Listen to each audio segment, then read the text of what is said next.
और सुर्खियों के बाद सीधे आपको लिए चलते हैं भोपाल, जहां पर बजट को लेकर ये अहम बैठक हो रही है। अर्थशास्त्री मोंटेक सिंह अहलुवालिया वो आपको नजर आ रहे होंगे। तमाम जो महकमे से जुड़े आला अधिकारी हैं, अलग अलग महकमे के आला अधिकारी, वो भी यहाँ पर पहुंचे हुए हैं। मोंटेक सिंह अहलुवालिया ठीक बगल में वित्त मंत्री तरुण भनोत, उनके ऊपर सबसे ज्यादा उनके लिए सबसे बड़ी चुनौती है इस बजट को बनाना। has organized this workshop on alternate project financing to give us ideas in the state of Madhya Pradesh. Madhya Pradesh has not really been new to experimenting with alternate modes of finance.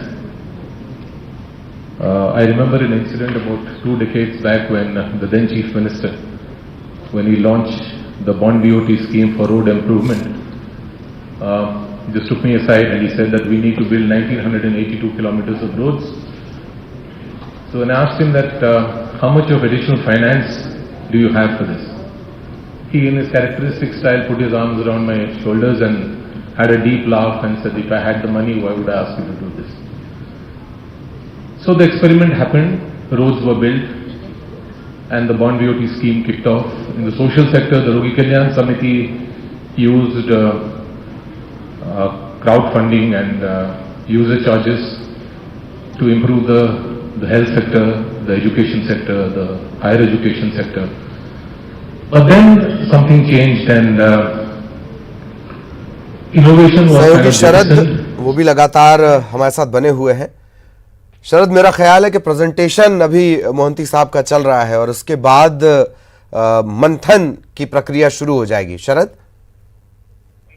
हाँ बिल्कुल, देखिए बस कुछ ही देर पहले CM Kamal Nath, Montek Singh Ahluwalia, chief secretary SR Mohanty पहुंचे हैं सेमिनार में। इससे पहले जैसा कि हम बात कर रहे थे ललित के, बाकी के अधिकारी भी मौजूद थे। जो अभी आप देख रहे हैं तस्वीरों में, वो दरअसल जो एसआर मोहंती हैं वो बता रहे हैं कि इस सेमिनार का दरअसल मकसद क्या है, इस सेमिनार को क्यों आयोजित किया जा रहा है। तो तमाम जानकारी है वो उनको एक ब्रीफ जो नोट है वो इस सेमिनार के बारे में बता रहे हैं। इसके बाद सीएम कमल नाथ इस सेमिनार का इनॉग्रेशन करेंगे। साथ ही साथ जो मोंटेक सिंह अहलुवालिया है वो भी इस सेमिनार को यहाँ पर संबोधित करेंगे। बाकी जैसा कि हम कुछ देर पहले बात कर रहे थे ललित के, अलग अलग जो सेशंस हैं वो 4 सेशंस होंगे। उन सेशंस में मंथन किया जाएगा प्रोजेक्ट फाइनेंसिंग को लेकर, ऑल्टरनेटिव प्रोजेक्ट फाइनेंसिंग को लेकर। उसके बाद है बजट को लेकर भी चर्चा की जाएगी। आज शाम ही इस सेमिनार का समापन होगा। जी, और क्या तमाम जो महकमों से जुड़े अधिकारी हैं वो भी पहुंच गए हैं? मंत्री भी इसमें शामिल होने वाले थे, कई मंत्री इसमें शामिल होने वाले थे। तरुण भनोत साहब तो नजर आ रहे हैं, दरअसल चुनौती उनके लिए ही सबसे बड़ी है। हाँ बिल्कुल, देखिए मंत्रियों के बारे में अगर मैं आपको बताऊं तो इस वक्त इस सेमिनार में जो स्कूल शिक्षा मंत्री हैं प्रभुराम चौधरी वो मौजूद हैं। जनसंपर्क और आध्यात्म मंत्री पीसी शर्मा वो भी मौजूद हैं। नगरीय प्रशासन विभाग के जो मंत्री हैं जयवर्धन सिंह वो मौजूद हैं। और जैसा कि आपने कहा कि वित्त विभाग के जो मंत्री हैं तरुण भनोत वो भी मौजूद है। निश्चित तौर पर आप जो सबसे बड़ी चुनौती है वो अगर किसी के लिए है तो वो तरुण भनोत के लिए है, क्योंकि आने वाला जो वक्त होगा उस कसौटी पर सबसे ज्यादा अगर कोई परखा जाएगा बजट को लेकर तो वो तरुण भनोत ही है। जी, एक और खास बात जो बार बार ध्यान खींचती है शरद, दरअसल मोंटेक सिंह अहलुवालिया और लगातार वो एक्टिव हैं। मेरा ख्याल है कि कई दशक उन्होंने देखे हैं, 80 के बाद से लगातार वो चीज़ों को बहुत करीब से मॉनिटर करते रहे, बोलते रहे हैं आर्थिक सुधारों को लेकर। उन्होंने निजीकरण को लेकर और विदेशों में बॉन्ड बेचने को लेकर भी अभी केंद्र सरकार को चिताया था। क्या ये जो मंथन चल रहा है बजट को लेकर या रिसोर्सेस के बेहतर इस्तेमाल को लेकर, कहाँ पर ऐसा हो सकता है कि मध्य प्रदेश पर ज़्यादा वो फोकस करने को बोलें, इस बजट में ज़्यादा फोकस करने को बोलें, क्योंकि सरकार तो अपनी तरफ से तमाम कोशिश कर चुकी है। हाँ बिल्कुल, देखिए आपने सही कहा कि दरअसल अभी तक हालांकि ये भी अपने आप में अनोखा हो रहा है ललित कि अगर हम मध्य प्रदेश के संदर्भ में देखें तो मोंटेक सिंह अहलुवालिया जो इंटरनेशनल लेवल पर रिकॉग्नाइज्ड हैं, जो जाने माने इकोनॉमिस्ट के तौर पर, अगर वो मध्य प्रदेश आ रहे हैं तो सीधे तौर पर सीएम कमल नाथ का इंटरेस्ट है, क्योंकि वो चाहते हैं कि जो मध्य प्रदेश में निवेश को लेकर आपने देखा होगा कि उनकी जो सोच है या उनकी बैठकें हैं या उनके दौरे हैं वो सीधे तौर पर आधारित रहते हैं। और अगर मोन्टेक सिंह अहलुवालिया अब बजट पर मंथन के लिए अगर यहाँ आ रहे हैं तो इसमें भी कहीं ना कहीं सीएम कमल नाथ का इंटरेस्ट है। देखिए, 2-3 बातें हैं जिनको लेकर लगता है कि सबसे ज्यादा महत्वपूर्ण कहा जाएगा। उसमें एक बड़ी बात यह है कि अक्सर रेवेन्यू जनरेशन कैसे बढ़ाया जाए मध्य प्रदेश में, सबसे बड़ी बात है। और दूसरी ये कि रेवेन्यू जनरेशन के साथ साथ खर्चों की कटौती वो आखिर कैसे की जाए। देखिए, एक महत्वपूर्ण बात ये भी है सामने इस सेमिनार के दौरान जो कहा जा रहा है कि कुछ ऐसी योजनाओं को लेकर भी मंथन किया जाएगा जिनको लेकर लगता है कि वो योजना चल तो रही है लेकिन उनका फायदा या तो सरकार को नहीं है या उनको उनके स्वरूप को बदलकर उनमें बजट कटौती की जा सकती है। इनमें पुरानी सरकार की भी कुछ योजनाएं शामिल हैं, तो देखना होगा। जी, ये बात आपने बहुत अच्छी याद दिलाई। मैं बहुत देर से सवाल आपसे पूछना भी चाह रहा था। ठीक है, ऐलान करना एक राजनेता का चुनाव से पहले और चुनाव के बाद उन योजनाओं का क्या होता है क्या नहीं होता है, लेकिन ये बात तय है कि शिवराज सिंह के कार्यकाल में मतलब खुद उनके जो मातहत कर्मचारी थे, अफसर थे और सहयोगी थे, वो उन्हें घोषणावीर कहने लगे थे। 20,000 तकरीबन तो ऑन रिकॉर्ड हैं और उसमें से 3 या 4,000 जमीन पर उतरी हैं, पर वो ऐलान लोगों के जहन में बड़ी गड़बड़ कर देते हैं। ये भी तय है और बोझ भी बढ़ता है इन योजनाओं का, ये भी तय है। शरद?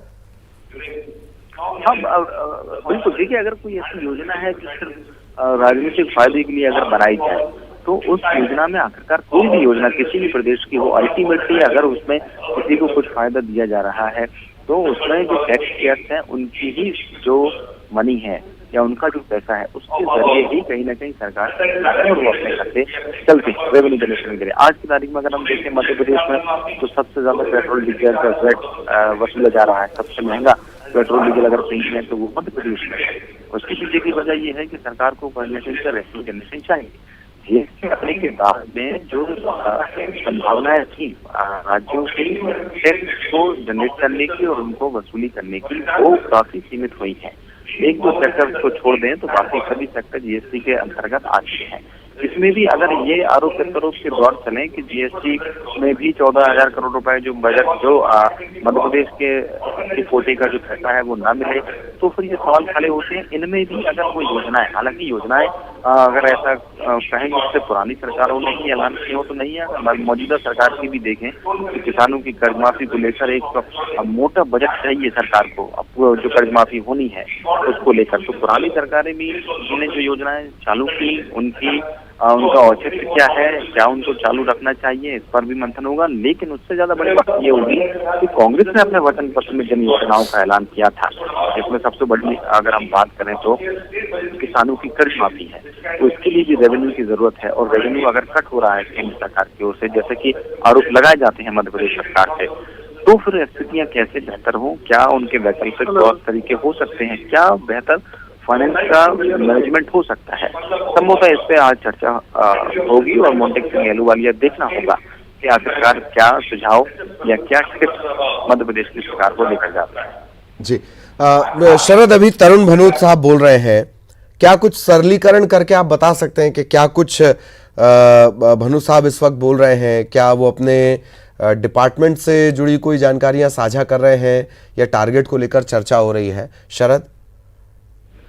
देखिए, अभी हम और आप सीधे संवाद कर रहे हैं तो उसको मैं ज्यादा ध्यान तो नहीं दे पाया हूँ कि तरुण भनोट क्या बोल रहे हैं, क्योंकि हम आप दर्शकों के लिए जो जानकारी है वो प्रेषित कर रहे थे योजना की। लेकिन हाँ, जितना मैं समझ पा रहा हूँ वो उसमें जो एक वेलकम नोट है, यहाँ पर जो अधिकारी आए हैं, वित्त विभाग के जो एक्सपर्ट हैं, बाकी जो गेस्ट यहाँ पर आए हुए हैं, उनको संबोधित कर रहे हैं और ये बता रहे हैं कि मध्य प्रदेश की जो सरकार है उसने अब तक क्या किया है इन पिछले 1 साल में के दौरान में। तो ये प्रमुख बातें जो मैं इस वक्त समझ पाया हूँ, अब वो तरुण भनोट यहाँ संबोधित कर रहे हैं। जी, शरद, खास बात कि मुख्यमंत्री जिस तरीके से लगातार कोशिश कर रहे हैं, एक तो निवेश या जो इन्वेस्टर्स हैं वो आए मध्य प्रदेश पे भरोसा जगाएं, एक बात। दूसरा सेक्टर है टूरिज्म, मतलब बिना कम लागत के ये अच्छा प्रॉफिट देने वाला सेक्टर होता है। मुख्यमंत्री उठ गए हैं और कोशिश हम करेंगे कि मुख्यमंत्री को सुने। शरद भी हमारे साथ लगातार बने हैं, जानकारियां ये मिंटो हॉल से हम सीधी तस्वीरें आपको दिखा रहे हैं। Madhya Pradesh government and all those who have come to participate in this seminar. I want to call it a seminar, and I want it to be an interactive seminar. I'm delighted that Mr. Montek Singh Ahluwalia is here. I've had the privilege of working with him in many capacities, and I have in my career met many economists. Mr. Montek Singh Ahluwalia not only is an economist. What will you do with an economist who doesn't understand the economy?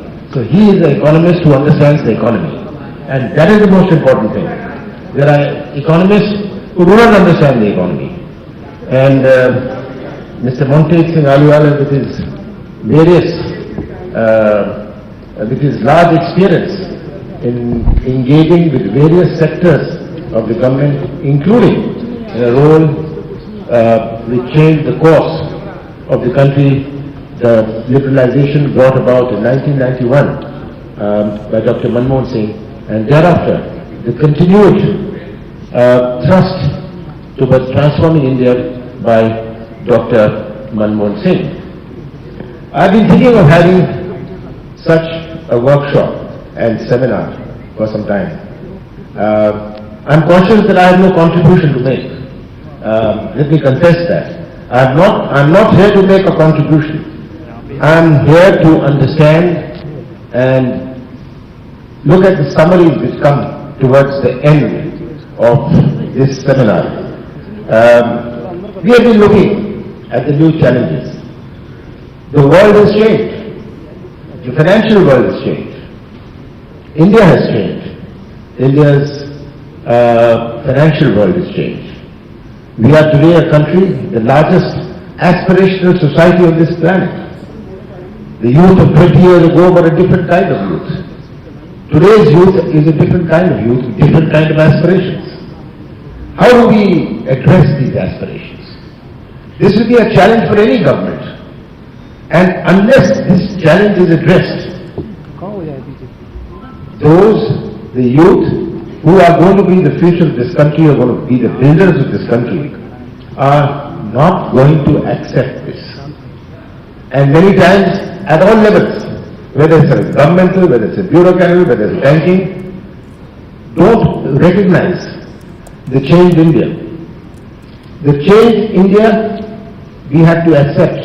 We not only have to accept, we have to adopt ourselves to it and adapt ourselves to it.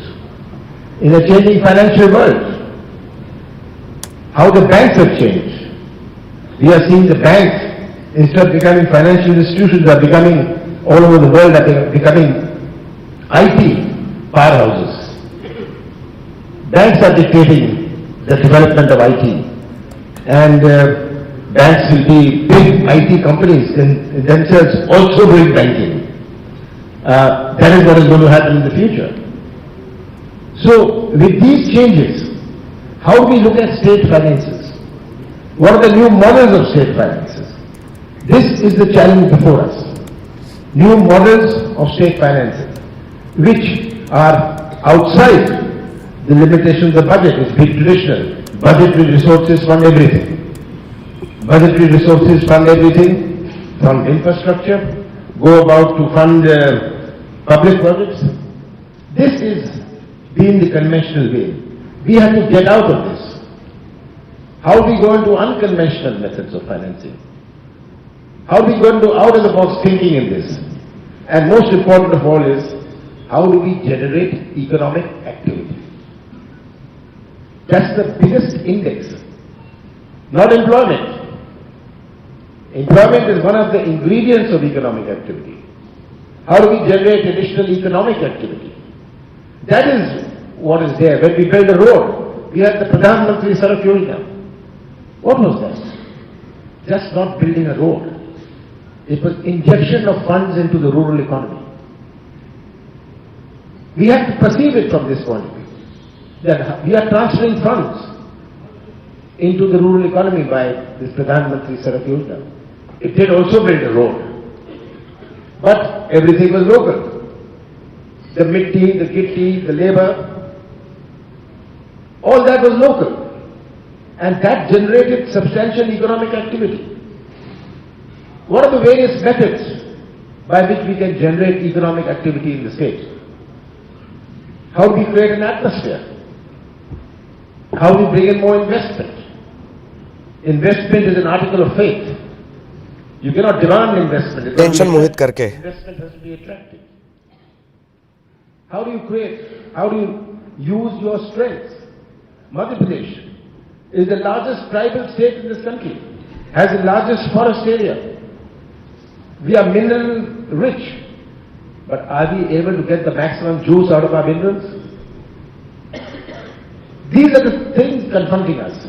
How do we attract industry? We are logistically, after the GST, Madhya Pradesh is logistically the best placed state in the country with 60% of the Indian market around it.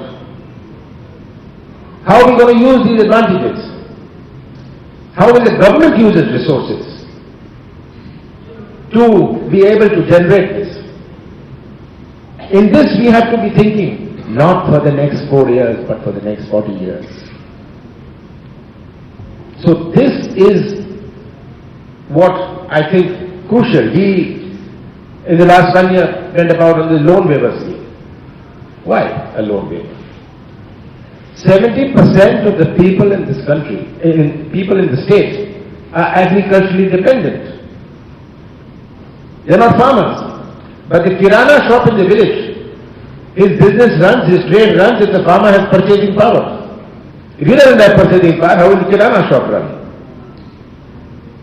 70% are agriculturally dependent. The bazaars in our blocks, in our tehsils, run on the purchasing power generated by our agricultural sector. So there is a lot of criticism. We have a lot of economists or whatever they want to call themselves saying this is the wrong thing. The bankers also said this is the wrong thing. This is not the right way of doing it. It may not be the best. The best is what? To have profitable agriculture. You can't have the best, let's do the second best. That was my approach to it. How do we convert traditional agriculture into modern agriculture? How do we convert the dhoti and pajama farmer from a jean and t-shirt farmer? How do we bring about this revolution that he thinks this is also my job? I don't want to go and work in a company. I want to work in the farm. The future of horticulture is one of the biggest opportunities for Madhya Pradesh. Horticulture in Madhya Pradesh and is going to be a huge opportunity. It's my effort to make Madhya Pradesh the horticultural capital of this country. We are the largest producers of pulses, oilseeds, oranges, spices, gram. We are the second largest producers of garlic, guava, onion, green peas, green chili, black gram and maize. But you could be a producer. How do you create a market? How do you create the processing? This is what we have to be thinking about. And unless the whole chain is there, our whole agriculture in India, 20 years ago, agriculture strategy was a strategy to deal with shortages. Today the challenge in agriculture is of excess. The challenge in agriculture is one of excess, not of shortages. How is this going to be addressed? Are our mandis going to be able to cope with this? Is our Mandi Act, the APMC Act, in conformity with the changed circumstances? These are the things we've got to be looking at if we want to generate economic activity. And this is where our budgetary resources come in. What can we do outside our budgetary resources? Everything has been conventionally based on the budget allows this and the budget allows that. How do we remain within the confines of the FRBM? The FRBM came in, there was a different world, there was a different kind of economy. What is the sense of FRBM today? That's what you all to also think about. Does the United States have a FRBM? Largest deficit country in the world? The big economies? Do they have a FRBM? So we are, I'd say, strangulating ourselves throttling ourselves with some of the old ideas. And we are going to be looking at how we can deal with the FRPM. If it was in today's context, I would have never accepted endorsing the FRPM. Because so much has changed. The question is today, how do we supplement our budgetary resources? By what methods? Government has so many kinds of expenses. Our budgetary resources, with the new budget coming, there 14,000 crores, 14,200 crores has been reduced from the devolution to us. How do we deal with that? How do we deal with climatic challenges? Last year we had excessive rainfall. 8,000 crores is what we need to compensate the farmer. Where will that money come from? 14,000 crores is the reduction. 14,233 crores is as per the revised estimates in the budget this year. Where do these resources come from? So we have to think of new methods. How can the government come up with comfort letters to the banks? I've talked to some of the banks casually, saying that we have to make these payments for this, and what is the kind of paper you will discount? Where the government will bear the interest. We've got to think of many new methods. What do we think of annuity? What do we think of hybrid annuity? Does it fly? And if it flies, in what kind of project is flying? What are the kind of concession agreements we need to make? We got so much of land in Madhya Pradesh. Why can't we give usage rights to people to do horticulture? We allot land for industry. Why don't we allot land for horticulture? So, it is in these areas we got to think, but to think in these areas, we all will require huge budgetary resources. If we talk of allocation of land, we need to give them electricity. We need to give them water. That will be a budgetary resource. So, I am delighted that from all sectors, from the banking sector, from finance, from the private sector, all of you are here. This is to throw up ideas. Not only throw up ideas, I would urge you all also to direct your own thinking into what is the changed India, what is the changed financial world of India. What do we need to do in our state so that we are able to build a Madhya Pradesh? A couple of weeks ago we released a paper, our vision to delivery roadmap of 2025. It was released in this very hall by Dr. Montek Singh. What is our vision? These are things. We are bringing in the right to for clearances.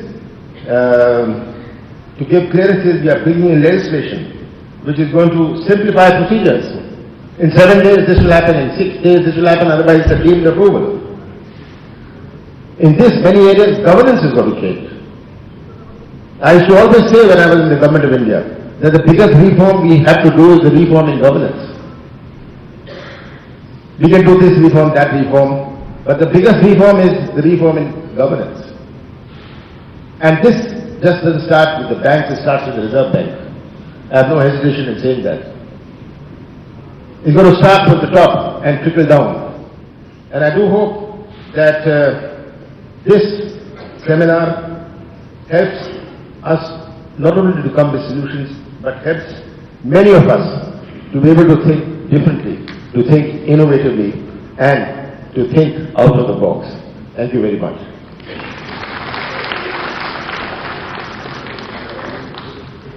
Thank you, sir.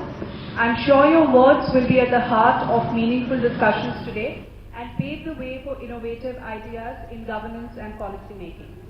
Ladies and gentlemen, we have with us today Shri Montek Singh Ahluwalia, Visiting Professor, Stern School of Management, New York, and former Deputy Chairman of the Planning Commission of India. Shri Ahluwalia is one of the foremost thinkers on economic and financial policy in the world and has served for many years in the Government of India and international organizations like the IMF and the World Bank. In recognition of his service to the country, he has been conferred the Padma Vibhushan in the year 2011. मुख्यमंत्री कमल नाथ को आपने सुना, चुनौतियों का उन्होंने जिक्र किया, लक्ष्य क्या है उसका जिक्र किया, और अब Montek Singh Ahluwalia.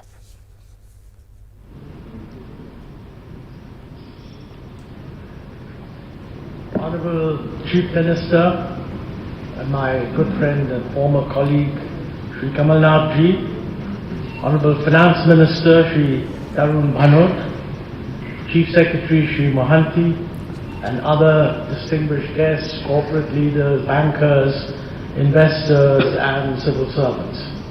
Let me first begin by saying what a pleasure it is to be back in Bhopal. I think I last visited in 2013 and it's really nice to see that quite how beautiful a city it is, with a wonderful lake, and quite frankly the most impressive thing is the unpolluted air. Somebody coming from Delhi especially is conscious of that particular advantage. Finance Minister very kindly referred to the fact that I have written a book which has just been published and actually invited me to enlighten us about what the book says. Now, I'm not going to accept that invitation. I look forward to a separate invitation for that occasion because that will take too much time. But I do propose to talk about the subject and some of the issues about this alternative modes of financing are actually touched upon in my book also, and you will see what I mean. I think this focus, it's good that we are focusing on this theme, alternative project financing. I mean, it clearly refers to the fact that the standard mode of project financing is that the government builds infrastructure and spends from the budget to do it. I mean, that is the standard mode. That is what all countries have done in the initial stages. But we have to remember that in the initial stages, there wasn't a capital market. We didn't have the financing instruments.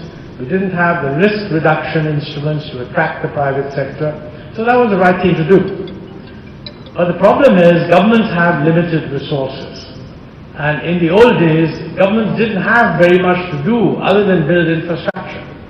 Today, they have any number of ostensibly good things to do, which enhance welfare, education, health, supporting livelihood, rural development, water, sanitation, you name it.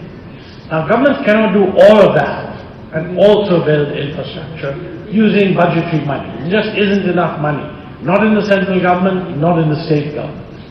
So quite frankly, it makes a lot of sense for any government to examine the question that if we are going to have fiscal restraints, and I think whether we like it or not, we have fiscal restraints, we ought to look at, can we get infrastructure projects built using not relying exclusively on budgetary financing.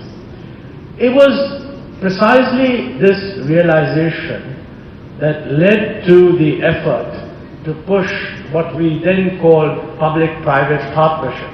I see my good friend Vinayak Chatterjee, who I cannot remember an occasion when I've spoken on public-private partnership without Vinayak Chatterjee in the audience, and he's often reminded me of all the holes in government policy. So I'm glad that he's here and he'll be able to wind up this discussion pointing to the many holes which I'm sure still remain. But it was a new initiative, and as the CM said, it really began with the 1991 reforms. I mean, basically in the 1991 reforms, many things that were earlier not open to the private sector were legally opened to the private sector. But of course, we then realized that just because you open something to the private sector, in a world like infrastructure, where there are innumerable risks, regulatory constraints, you cannot just go and charge whatever price you like, you're not going to get private investment unless the government facilitates and encourages private investment. And that's not the case, for example, in hotels. If you open up hotels to the private sector, they'll all come in. They're dealing directly with the customer, and the price is not regulated, and whatever standards there are well known. That's not the case with infrastructure development. Hence, the government has to do something more. And I would say that when I was in the Planning Commission for the 11th Plan, we gave a big thrust that we must jack up the role of public-private partnership, set some high targets. And interestingly, we achieved those targets in the 11th Plan. Then when it came to the 12th Plan, naturally we felt, well, we've done that, we must do even better. And we set even higher targets, and by then we ran into difficulties. So actually, the 11th and 12th Plan, which is really the UPA 1 and 2 experience, tells you a lot about what's possible and also the problems that arise. Now, as far as what is possible is concerned, let us be very clear. It is the way to go, and there are many, many successes. I mean, the airports that we've built in Delhi and Mumbai, and of course one or two others, and hopefully in future even more, are examples of private sector activity in infrastructure actually doing the job. And let me tell you that when 1991 happened, many people did not believe that that kind of investment from the private sector in infrastructure would come. I mean, today it's clearly possible. But we've also learned a lot. And that's really what I want to touch upon. See, I think there are many reasons why you can go for private investment in infrastructure. The conventional reason is the government just doesn't have the money, and that is actually what drove us. Although I think we should remember that even if the government had the money, there's a case for doing public-private partnership if you believe that the private sector will be more cost-effective in managing the project. So even if you have the money, you may get a better deal by working it through the private sector. But I'm not raising that point because I suspect that in our case, if governments had a lot of money, they would not actually go for private-public partnership, they would just go and do it themselves. Fortunately, in a way, they don't have that money, so what can they do? I think, there's a lot of work being done around the world on how can you bring investment into an area that is different from the market for cars or the market for lemons or the market for clothes and so on. And I think one of the biggest issues is that these are not areas where price is free. Invariably, the price that you can charge is actually regulated, and therefore the private sector has to have a pretty good idea of what it is going to be allowed to charge. These investments spread over a period of 25, 30 years or something like that, and if the degree of price regulation is not known, nobody will come forward and invest. So what kind of charge can be expected to be levied on the consumer is important. Now the second point is that even when a charge is levied on the consumer, the fact is for a lot of infrastructure, not all, but for a lot of infrastructure, that charge cannot actually cover the costs. Nevertheless, the investment is worthwhile. And the reason for that is quite simply that the benefits of investing in infrastructure do not accrue only to the users of the infrastructure. I mean, when you build a road from A to B, you can't charge the entire cost on the fellows who use the road, because building that road opens up an entire new economy, creates many beneficiaries, some of whom may not directly even be aware that they're being benefited. So somewhere or the other, that cost has to be covered by the government. So the first point I think to note is that there are some infrastructure projects, like for example airports, seaports, etc., where by virtue of providing the relevant location, you can get the private sector to invest as long as you have a reasonably predictable degree of regulation on the charge and investment will come.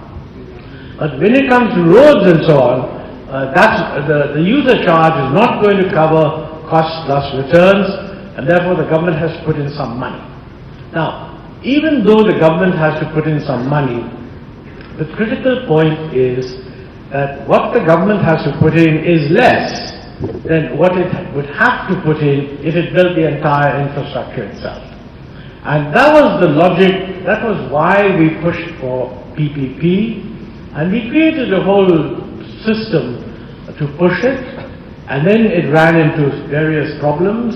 We began to see how we could identify them. I don't think those problems have been resolved even today, but no doubt efforts are being made to handle them. So I think if you're going to do alternative measures of financing, one should have a good idea of what those problems are and some idea of how to handle them. Now, I think, for example, one of the issues that comes up, I mentioned already the uncertainty that might be associated with the charge that can be made by the investor. Linked to that is political risk. We've had many cases. Most recently, the government in Andhra Pradesh has basically completely cancelled a set of decisions taken by the previous government, including in building a huge new capital city. Now, whatever the merits of that, plus or minus, from the investor's point of view, I don't know how advanced they had got to actually committing money, but from the investor's point of view, one of the signals it sends is that, look, if you get into a public-private partnership investment, the chance that the decision will be revoked by a subsequent government is not zero. In a way, this decision imposes costs not just on Andhra Pradesh, but actually on all other states, and I mentioned this in my book. We should nationally think of ways where such risks can be mitigated. But maybe a state government can find its own ways of mitigating such risks. And critically, one of the things is that the procedures that are followed in choosing a public-private partnership project should be at a very high level of transparency, so that nobody can just loosely go and say, oh, there was something wrong. We are running a system in which the best way of attracting any attention is to allege corruption anywhere. If somebody were to get up and say, this decision is technically wrong, and it would lead to a complete waste of resources because it's technically flawed, I don't think you'd get mentioned even on page 14 of the newspaper. But if you can say that there was corruption involved, headline news. So investors are not fools, they know that. So I think state governments need to consider, if you want to have alternative modes of financing, what's the best way of mitigating political risk? In other countries, many different ways have been tried. And I advocated some of this when I was a deputy chairman, but it was towards the end of our stay, because it takes time to learn things, and it didn't get done. It hasn't been done even now. But one thing we should consider is, should we have a law on public-private partnership? I found that when we were pushing for public-private partnership, many NGOs viewed this as an abdication of the responsibility of the state. They viewed it as some kind of a fiddle.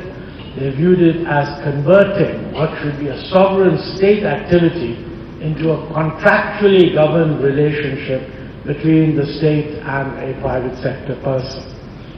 The alternative, many countries have done this. The alternative is that you pass a public-private partnership law, which clearly indicates the intention of the legislature that in these areas we do intend to go for what is called alternative modes of financing here, but it broadly can be called public-private partnership. And you lay down some of the procedures that you're going to follow in going through with these projects. Now, one view would be this is unnecessarily cumbersome. The other view would be that it might provide an opportunity for anybody who has any objections to raise them early rather than raise them later. So this is one issue that I think we need to think about. The other issue really is that I said that for some of these projects, the government cannot simply leave it to the private sector and not use any of its own money. Because if that was the case, it would be much simpler. But if you have a situation where somebody says, look, this road which is going to cost X amount of money is a very good idea, but there's no way that the user charge that you are going to allow us to place on the road, on the people using the road, would even remotely cover the cost. So you have to do one of two things. You either subsidize the capital cost, so I have to cover a much smaller amount of equity plus debt, or you subsidize, you give me a payment per user. I mean, if you have a road where you're monitoring how many cars go through, you subsidize per user depending on usage. That has the problem that if there's no usage, then the demand risk is being borne entirely by the project developer. You could do better than that and say, well, look, I give you so much per year, which is sort of your estimate of what you would subsidize if the traffic came up to expectations, and which also means that if traffic exceeds expectation, the private investor benefits. If it falls short of expectation, well then basically you don't get, he loses out because your subsidy doesn't actually cover the return. So these are different ways, and each project, I mean, maybe you want different ways for different circumstances, but you want to lay out a whole template so that whoever's doing this alternative form of financing can choose which ones they want. Now, this is related also to the concern I'm sure that any finance ministry would have, that how do you keep the commitments you're making within budgetary constraints.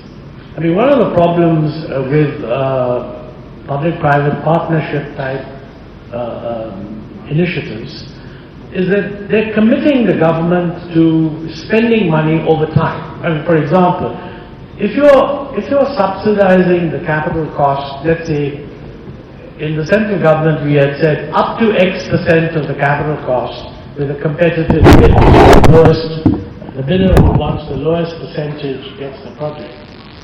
That is done as the project is completed. So there's no immediate budgetary implication, but there is a budgetary implication over the next few years when the project is completed. That can be fitted into budgetary planning, because most finance ministries look 3-4 years ahead, so they know what's happening. But suppose you do it differently. You say, look, I'm not going to give you any money for the capital cost, but I'll give you an annuity for the next 20 years. I'll pay you so much per year. Now, any responsible finance ministry would want to know, how do I fit this into my budgetary thinking? Now, here you've got two separate problems. One problem is an internal one. That is, how does the finance department make up its mind and how much of these obligations to allow? I'm sure finance departments have their own ways of reaching the right solution, but that's something they can easily do. The other question that comes up is, how does this relate to the FRBM commitments? Now here, I think there's a lot of ambiguity. Because if a private sector fellow says that, look, I'm going to take a debt of 1,000 crores, but the project may fail, and therefore I may not be able to repay the debt. So why don't you guarantee this debt? That is, if I don't pay it, you'll pay it. You'll guarantee either the whole of it, or a part of it, or whatever. Now, that would be covered under the FRBM limit of guarantee. But if you simply take on the obligation that, look, I have nothing to do with your debt, you incur your debt, but I'm going to pay you X amount of money for the next 20 years, that is a liability that is not covered under the FRBM guarantee, strictly speaking. So that gives you a little bit of flexibility that if you want to avoid the guaranteeing restrictions on the FRBM, you could do it this way. My feeling is we need to rethink the FRBM also. Because to my mind, it doesn't make sense to be able to evade the guarantee issue entirely by giving non-guarantee, by undertaking payment liabilities over 20 years that are not covered. So maybe one needs to think whether the FRBM limit on guarantee, whether guarantees for designated infrastructure projects should be exempted from the limit. I think the logic of the limit is really that debt is bad, or debt beyond a certain level is bad. At the back of people's mind, the feeling is that if you are incurring debt for non-productive purposes, if you were incurring debt, for example, just to give a food subsidy, which the central government now is doing, because we're not paying the FCI, the amount that is due, but we're letting the FCI borrow, so off-budget borrowing. But that is really something that should come out of the budget itself.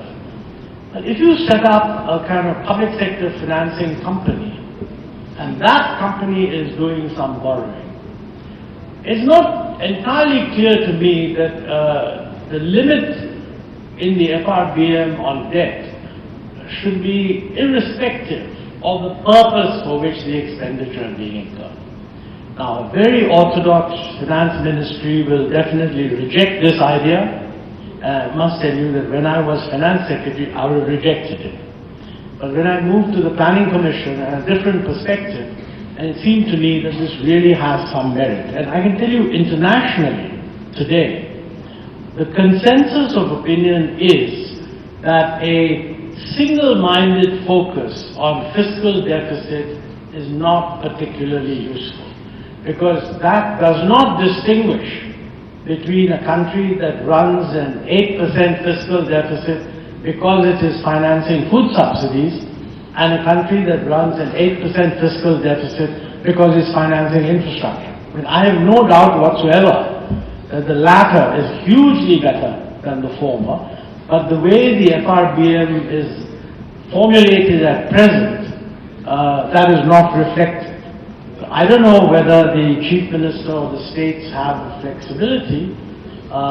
Certainly the Finance Commission, which is sitting, has been asked to look into issues of state borrowings, and I think it would make a lot of sense to make a representation to the Finance Ministry, to the Finance Commission, which says that, look, since it is widely accepted that whether incurring a debt is good or bad is not independent of what the money is used for, should the FRBM not be amended to reflect that?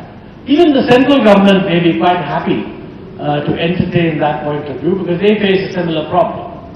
I have no doubt whatsoever that when people worry about our fiscal deficit, when people do worry about our fiscal deficit, they worry because they think the fiscal deficit is financing consumption expenditure, consumption subsidies, election freebies, populist expenditure, etc.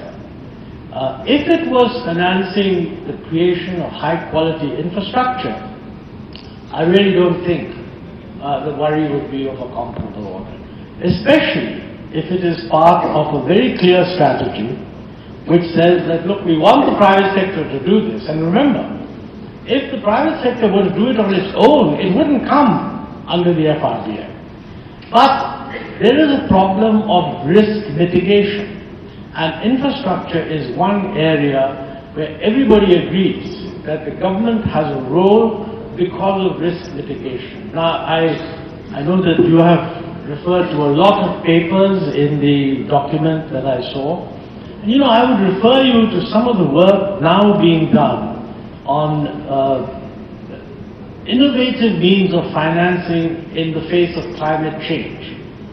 Globally, none of the people who are very concerned about the fiscal deficit mind the use of innovative financing to support investments related to climate change. So already an intellectual groundwork is being laid to work out that when you want to push projects. तो इस seminar पर लगातार नजर बनी रहेगी।